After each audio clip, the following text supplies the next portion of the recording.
Bon, ça a été une chose pas facile à gérer sur les deux niveaux, sur le niveau professionnel et sur le niveau personnel. Sur les niveaux professionnels, heureusement, nous avons la possibilité de faire du travail de la maison. Donc, on est plus facilité que les autres, bien sûr. Donc, on n'a jamais arrêté de travailler et même on a travaillé beaucoup plus que normalement parce que être à la maison semble que tu es dispo tous les jours, n'importe pas à quelle heure, du matin le soir. Donc, on a vraiment travaillé beaucoup, même parce qu'on était au service, à l'aide de nos clients pour les aider on a pour faire, pour les soutenir dans ces périodes assez difficiles. Donc, soutenir les hôpitaux, les labos pour introduire continuellement de nouveaux dispositifs pour faire les tests qui progressivement deviennent importants pour la gestion du Covid. Donc, ça a été une période vraiment très chargée. On a travaillé beaucoup. En général, indépendant de différents pays, on a utilisé des amortisseurs. Donc, par exemple, en France, on a utilisé des mesures de unemployment et à l'Italie, c'est différent. Donc, on a des mesures différentes de la partie gouvernement. Donc, on a cherché de gérer au mieux, de donner tous les moyens pour les gens qui étaient à la maison pour travailler de la maison. De la côté personnel, moi, je crois d'avoir eu la chance d'avoir une maison suffisamment large, donc avoir l'espace pour travailler de la maison. C'est pas la même chose quand ça va passer dans des maisons plus petites ou avec des petits enfants. Moi, mes enfants sont grands, donc c'était plus facile, ils ne sont pas avec moi. Mais pour moi, c'était passé bien. Donc, même si je suis à Milan, dans la région Lombardie, qui c'était vraiment le centre de l'épidémie, de la pandémie ici à l'Italie, mais c'était pas mal du point de vue personnel. Au niveau des équipes, je crois que c'est bien passé. Alors, au moins, ça, c'est l'expérience avec mon team, mes collègues directs et indirects. Parce que je dis, nous sommes très, comment dire, nous avons la chance de travailler avec des systèmes de logiciels, donc on n'a pas trop aperçu les problèmes de partage d'informations et des coopérations. On a, par exemple, moi, j'ai défini chaque 2 jours un café virtuel chaque matin à 9 heures avec tous mes collègues de l'équipe pour parler des choses en général, pour prendre les cafés ensemble, comme normalement on fait à la machine quand on est au bureau. En termes de clients, je crois que plus ou moins dans tous les pays, les problèmes de la collaboration et des partages d'informations a vraiment manifesté la faiblesse des systèmes qu'il y avait en place. Les besoins de coopération et de partage, c'était très grand, mais plus ou moins, pays par pays, hôpital par hôpital, l'ensemble des mesures n'était pas prêt pour soutenir ça. Donc, l'expérience de quelques soignants, de quelques amis que j'ai dans la communauté des soignants, c'est d'avoir géré la chose en solitude. Donc, en apprenant progressivement les choses à faire, les choses à pas faire, pas des grandes directrices, pas des grands soutiens, pas la possibilité de se confronter avec les collègues, de partager des infos.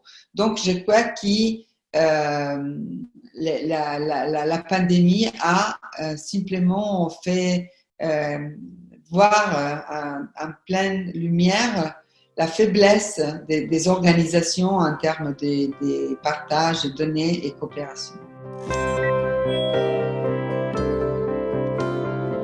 Je crois que les systèmes qui étaient en place ont été tout de suite sélectionnés en termes de rapidité, facilité d'usage.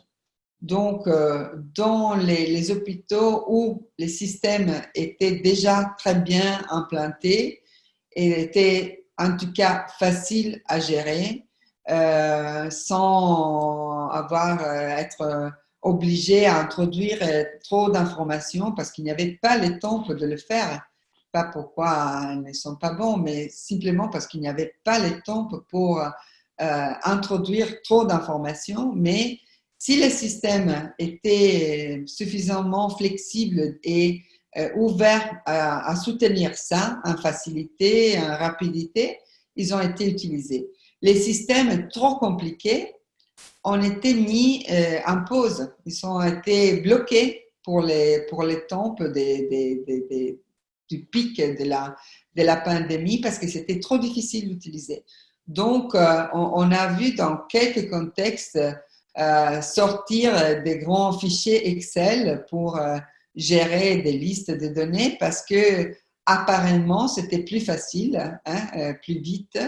Malheureusement, maintenant, ça devient un grand problème reconduire ces données-là dans un contexte plus coordonné. Donc, je crois que c'était une sorte de sélection naturelle des systèmes d'information. Les systèmes qui étaient déjà faciles, prêts, avec une interface avec l'utilisateur vite, facile, ont été utilisés.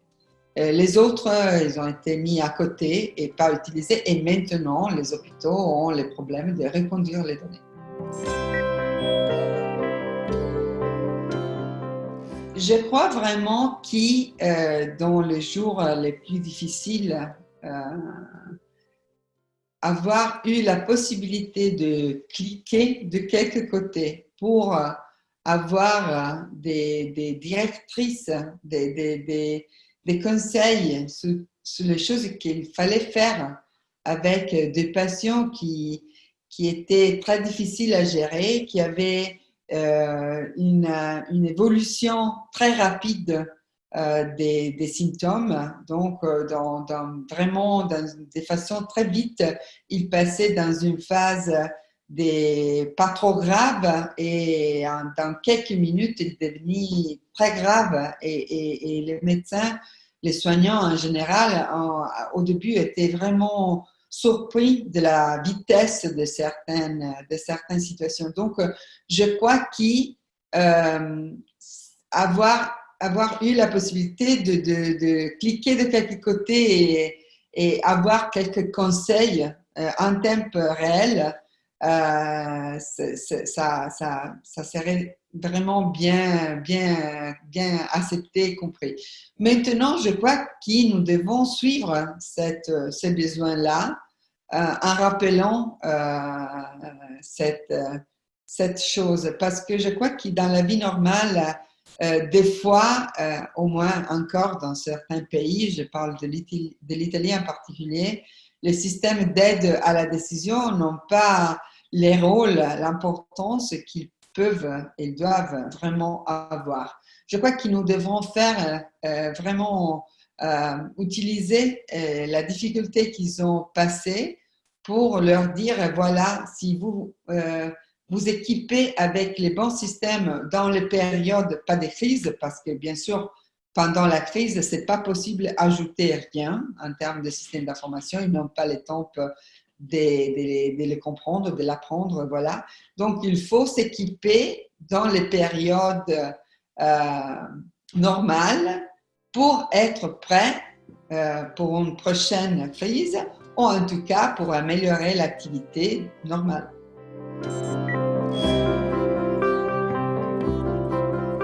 D'un côté, je dois dire, j'espère que les soignants ne soient pas,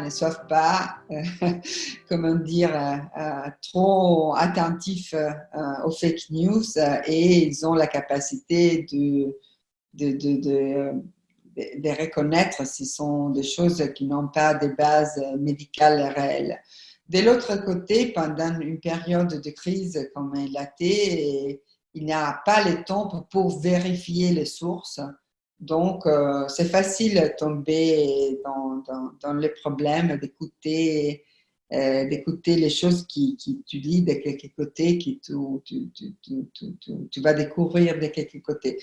Donc, je crois qu'il vraiment, il faut insister dans les périodes normales pour leur donner la confiance dans des bas, dans des sources, des informations médicales et scientifiques crédibles, avec une base de connaissances et une crédibilité scientifique indiscutée. Donc, je crois que c'est important aujourd'hui, encore une fois, leur faire comprendre ça dans les périodes de leur normalité pour mieux gérer les périodes de crise.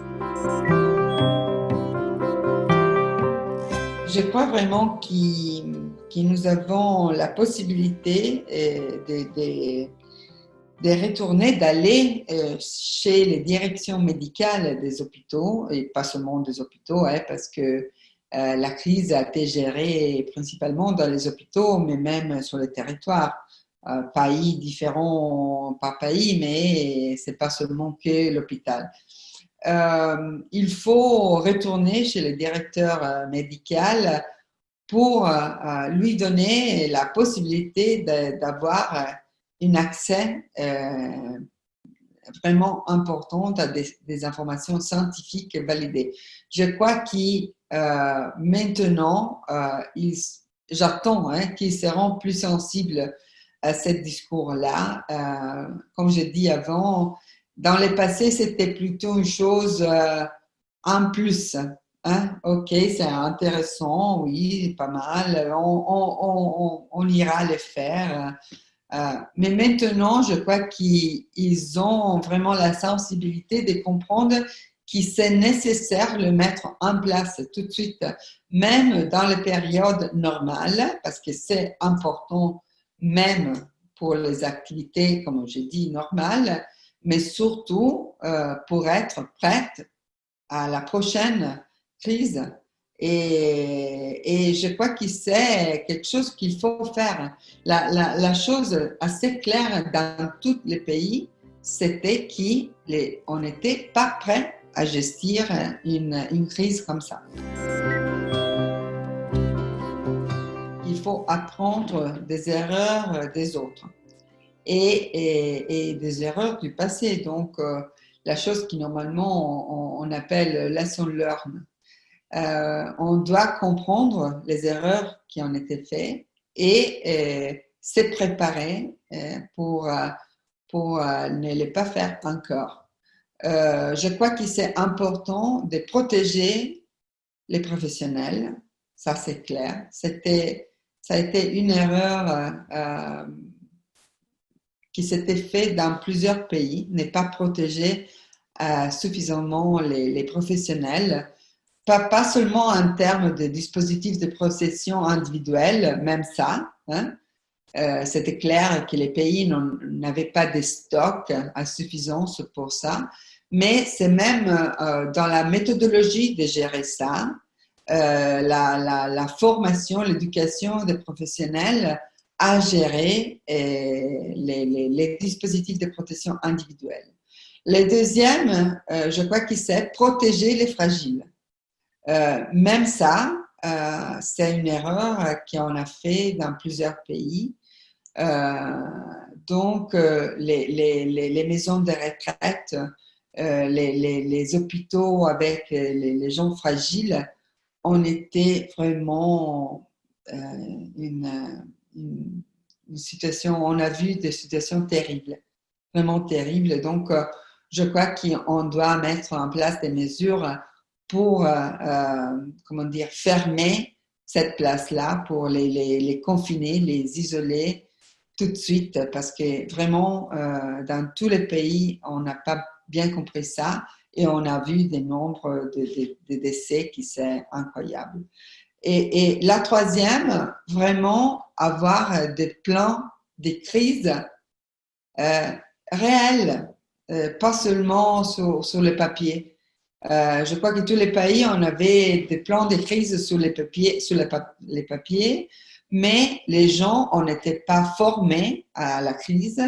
On n'avait pas la méthodologie d'utilisation des mesures qui ont été mises en place. Donc, je crois qu'il vraiment faire des investissements sur la gestion des crises, c'est important parce que malheureusement, les COVID-19 ne va pas terminer dans quelques mois. Hein.